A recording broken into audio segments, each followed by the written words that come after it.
8 people died and 21 are missing due to heavy rains this week in Brazil's southern state of Rio Grande do Sul, the Civil Defense Service said on Wednesday. Authorities reported over 1,400 displaced individuals in the wake of storms that led to rising river levels and flooding in various parts of the state affecting 104 municipalities.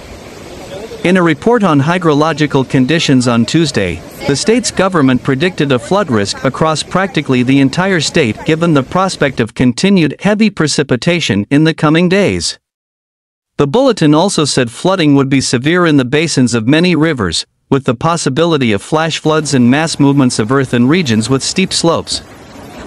State Governor Eduardo Leite expressed condolences for the deaths caused by the storms on the social media platform X on Wednesday, adding that the government is working to locate the missing and ensure safety in areas at risk. Fatalities include victims swept away by floodwaters and a landslide casualty, with several others still unaccounted for. The affected areas face significant infrastructure damage, hindering emergency response efforts, as meteorologists warn of continued rainfall due to an approaching cold front. According to Brazil's National Institute of Meteorology, last year's cyclone and the current intense rainfall are linked to the weather phenomenon El Niño. Meanwhile, heavy rain also washed away the bridge connecting Vista Alegre to Prata. Heavy rain that hit the region on Wednesday morning caused some damage in several areas of the city. One of the most critical points was the bridge connecting Nova Prata and Fagundes Varela, Vista Alegre do Prata and Nova Bassano, which was swept away by the force of the current of the Nao Sabia river.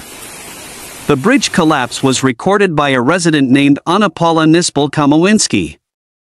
In the video, the bridge can be seen being swept away by water with a number of large pieces of debris being carried away by the current.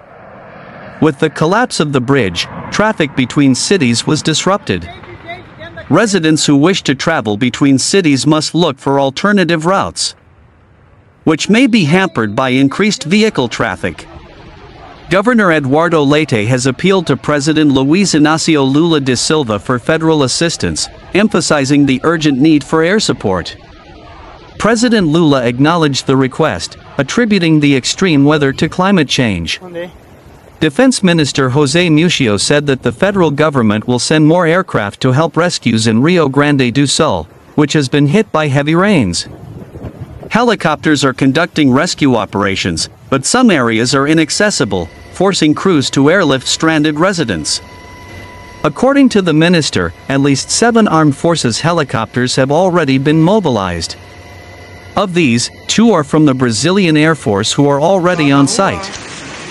3 Army aircraft, and 2 from the Navy. Muccio activated the armed forces after a decision from President Luiz Inácio Lula da Silva, who spoke with the governor of Rio Grande do Sul Eduardo Leite on Tuesday night. The sending of aircraft was the main demand presented by Leite. The appeal made by the governor initially on social media was responded to in less than half an hour. At 7:04 p.m., Leite published on the X network, "Please immediately send all possible air support to RS. We need to rescue hundreds of people now in dozens of municipalities who are in an emergency situation due to the intense rains that have already occurred and which will continue in the coming days." In a new post, at 7:36 p.m., the governor returns to the network and claims to have already spoken to Lula and obtained support. Meanwhile, on Wednesday morning, firefighters from Balneario Camboriú and professionals from 6 other cities in Santa Catarina were sent to Rio Grande do Sul to assist in responding to the heavy rains that hit the state. The determination came from Governor Jorginho Melo, who mobilized the civil defense, the military police and the fire department of Santa Catarina. A helicopter, 8 vehicles, 12 boats, and a vehicle equipped for rescue and landslides were made available for rescue and assistance. The sending of resources and personnel was coordinated by the Secretariat of Protection and Civil Defense of Santa Catarina, under the direction of Colonel Fabiano de Souza, who emphasized the importance of mutual support between states in the face of climatic adversities. Even with the forecast of similar rains in Santa Catarina, the Secretary assured that the state is prepared and attentive to respond promptly. Colonel Fabiano Bastos das Neves, General Commander of the Military Fire Department, highlighted the expertise of the task force teams in crisis management and the importance of protecting lives, regardless of state borders. The Santa Catarina Military Police also contributed a team from the Aviation Battalion and are planning to send more support to ensure public order as soon as conditions allow.